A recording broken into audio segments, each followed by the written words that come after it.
User experience design, or UX design as it's more commonly referred to, has moved from being a nice add-on in software development to being an essential part of every application's development.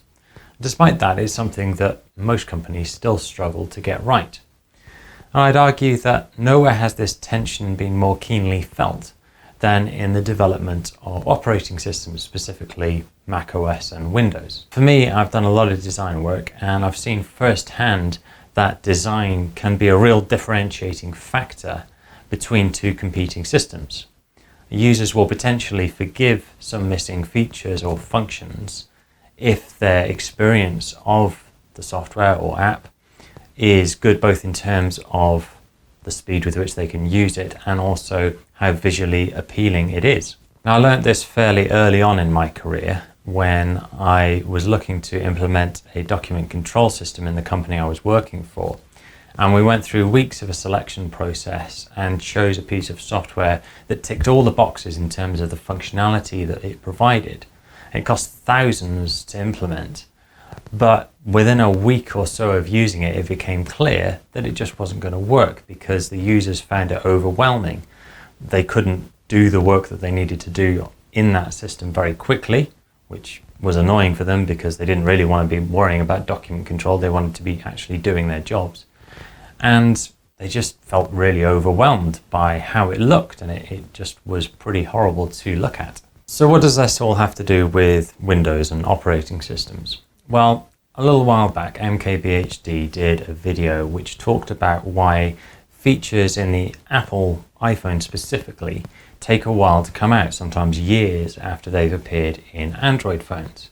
And the crux of it was that when Apple designs a feature, they think about it in terms of their entire ecosystem. So if they want to implement a feature in the iPhone, they have to think about how it's going to affect the iPad or the Mac or HomePods or AirPods or whatever other element of their ecosystem that feature in an iPhone might interface with. But that mentality has existed, I think, a long time before Apple had an entire ecosystem to worry about. When I think back to those early iPods and then the iPhone as it came out, and at that point, I didn't have a career in technology, but I was fully aware that Apple put a major emphasis on design. I remember watching the original Steve Jobs iPhone keynote presentation, which so many people have watched and talked about and commentated on, but I was struck by how long he took to introduce fairly what we would now call basic interactions with the device. I remember the time he took to show what the home button did and what this gesture was and how enthusiastic he was about those interactions and what the experience was as a user of that device. This emphasis on design has meant that Apple has long been synonymous with the creative industry. You wouldn't expect to see a MacBook in a bank, but if you were working with a creative agency or a photographer, then you wouldn't be at all surprised to see they were using a Mac.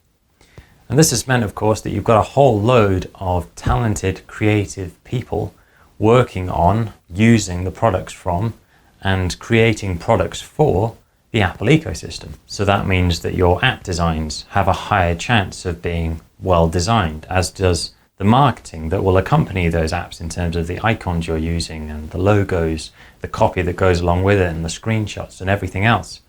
And then that raises the bar and means that your app store is going to look better because it's got a whole lot of nice looking apps on it.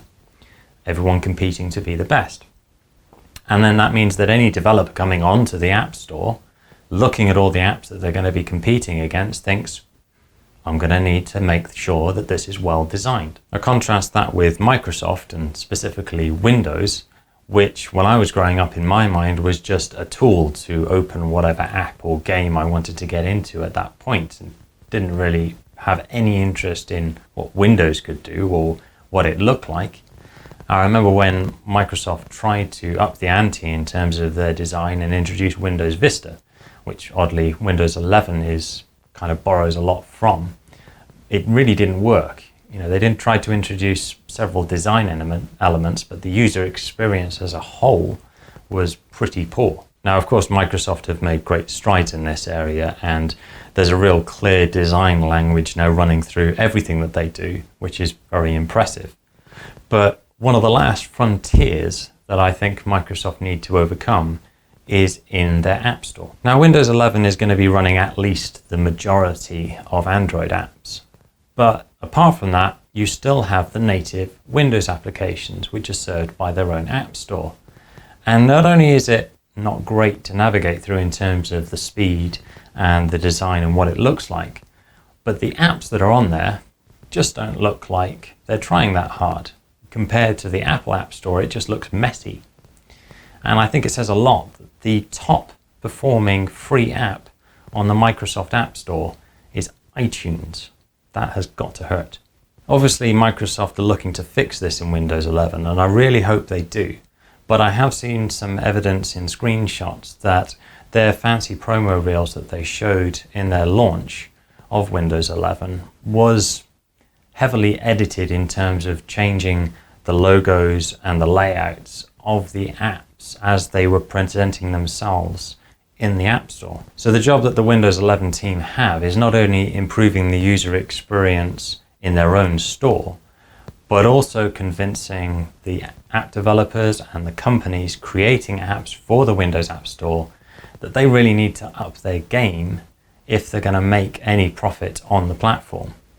Maybe they can send them to Apple's App Store for some inspiration. Anyway, that's what I think. Let me know in the comments if you agree or disagree. Maybe you loved Windows Vista. And if you'd like to follow me here or on any other platforms, there are links to everything in the description. Thanks for watching.